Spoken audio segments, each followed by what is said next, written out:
Hi friends, welcome to வீட்டு kitchen.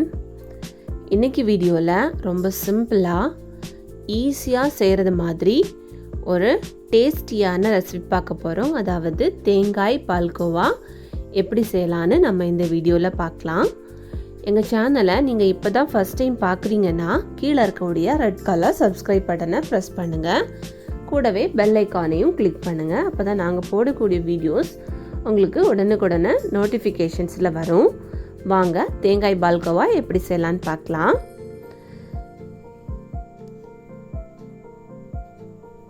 First ஒரு கடாய் எடுத்துக்கலாம். இது ஒரு பழைய நான்ஸ்டிக் பேன் தான். ஸோ அதில் 1 டீஸ்பூன் அளவுக்கு நெய் சேர்த்துக்கிறேன். நெய் உருவினதும் அதில் 1 கப்பு துருவின தேங்காய், ஃப்ரெஷ்ஷான தேங்காய், அதை அந்த அடியில் இருக்கக்கூடிய கருப்பு எதுவும் இல்லாமல் அழகாக துருவிட்டு அந்த பேனில் விட்டு நம்ம நல்லா வறுத்தெடுத்துக்கணும். வறுக்கும்போது சிம்லேயே வச்சு வறுக்கணும். ஏன்னா ரொம்ப கரிஞ்சிடக்கூடாது. இதோட கலர் கூட நமக்கு ரொம்ப சேஞ்ச் ஆகக்கூடாது. அப்படி இருந்தால் தான் பார்க்குறதுக்கும் நல்லாயிருக்கும். ஆனால் சிம்லேயே வச்சு நம்ம வறுக்கும்போது நல்லா வறுபட்டு நல்ல மணமாகவும் இருக்கும், தேங்காய்க்கு மணம். ஸோ இந்த அளவுக்கு வறுபட்ட பிறகு இதில் 2 கப்பு காய்ச்ச பால் சேர்த்துக்கிறேன். இது நீங்கள் பசும்பாலாகவும் சேர்த்துக்கலாம், இல்லைனா பேக்கெட் பால் கூட யூஸ் பண்ணிக்கலாம். நான் இதில் பசும்பால் தான் சேர்த்துருக்கேன். ஸோ ஏற்கனவே காய்ச்ச பால் இருந்துச்சு. ஸோ அதை வச்சு 2 கப்பு பால் இதில் சேர்த்துருக்கேன். இனி நம்ம கைவிடாமல் நல்லா கிளறி விட்டுக்கிட்டே இருக்கணும். சைடில் நமக்கு அந்த ஆடை படியும். ஸோ அது நல்லா இலக்கி விட்டு நம்ம கிளறி விட்டுக்கிட்டே இருக்கணும். ஏன்னா நான்ஸ்டிக் பேன்னா நமக்கு பெரிய அளவில் அடி பிடிக்காது. அதே இது நார்மல் சில்வர் ஆர் அலுமினியம் பேனாக இருந்துச்சுன்னா ஈஸியாக தீஞ்சு போகும் சைடில் இருக்கிறதெல்லாம். ஸோ அதனால நான்ஸ்டிக் பேனாக எடுத்திருக்கேன். ஸோ இந்த அளவுக்கு நம்ம இதை நல்லா வத்த வச்சு எடுத்துக்கணும்.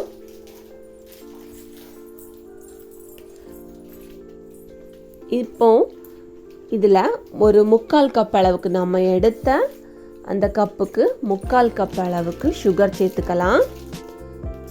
சுகர் சேர்த்த பிறகு இது இன்னும் கொஞ்சம் தண்ணி விடும், இலகி வரும். பாருங்கள், இந்த மாதிரி கொஞ்சம் இலகி வரும். அதே நம்ம கொஞ்சம் ஹை ஃப்ளேம்லேயே வச்சு நம்ம கிளறி விட்டுக்கலாம், பிரச்சனை இல்லை. அப்போ தான் நமக்கு சீக்கிரமாகவே அது வத்தி வரும். இது கூடால ஒரே ஒரு ஏலக்காய் அதை நைஸாக பொடிச்சு அது சேர்த்துருக்கேன். அப்புறம் 1 டீஸ்பூன் நெய் சேர்த்துக்கிறேன். நெய் இது ஆப்ஷனல் தான். ஃபஸ்ட்டு விட்ட நெய் மட்டுமே இருந்தாலே போதும். இந்த மாதிரி நல்லா கிளறி விட்டுட்டு இதில் கொஞ்சமாக குங்குமப்பூ சேர்த்துருக்கேன். இதுவும் ஆப்ஷனல் தான், தேவைண்டா சேர்த்துக்கலாம், இல்லைன்னா விட்டுடலாம். குங்குமப்பூவையும் சேர்த்து நம்ம நல்லா கிளறி விட்டுக்கணும். பாருங்கள், இந்த அளவுக்கு நல்லா வத்தி வரணும். இதுக்கு கூடால கொஞ்சமாக நட்ஸ் சேர்த்துக்கலாம். உங்களுக்கு என்ன நட்ஸ் அவைலபிளாக இருக்கோ நீங்கள் அதை சேர்த்துக்கலாம். இப்போ நான் இதில் பாதாம் நீளமாக கட் பண்ணி சேர்த்துருக்கேன். பாதாமே சேர்த்து நம்ம கிளறி இதை இறக்கிடலாம். இப்போ நமக்கு இது ரெடி ஆகியாச்சு. பாருங்கள், நல்லா திக்காயாச்சு. இந்த அளவுக்கு நம்ம திக்கானா போதும். இதை நம்ம இனி வேற ஒரு பேனில் சேஞ்ச் பண்ணிக்கலாம். பாருங்கள், நம்மளோட தேங்காய் பால்கோவா சூப்பராக ரெடி ஆகியாச்சு. இது ரொம்ப டேஸ்ட்டாக இருக்கும். 3 பொருள் தான். நம்ம இதில் பெரிய அளவில் பொருள் எதுவுமே யூஸ் பண்ணலை. வீட்டில் பால் அதிகமாக இருந்துச்சுன்னா நீங்கள் இந்த ரெசிபியை ட்ரை பண்ணி பாருங்கள். ரொம்ப டேஸ்ட்டாக இருக்கும். கடையில் வாங்கக்கூடிய பால்கோவாவை விட ரொம்ப டேஸ்ட்டாக இருக்கும். குழந்தைங்க கூட இதை விரும்பி சாப்பிடுவாங்க. நீங்கள் இந்த ரெசிபியை ட்ரை பண்ணி பார்த்து உங்களோட கமெண்ட்ஸை எங்களுக்கு சென்ட் பண்ணுங்கள். இந்த வீடியோ பிடிச்சிருந்துன்னா இந்த வீடியோவை நீங்கள் லைக் பண்ணுங்கள், ஷேர் பண்ணுங்கள். மறக்காமல் வீட்டு கிச்சனை சப்ஸ்கிரைப் பண்ணுங்கள். தேங்க்யூ.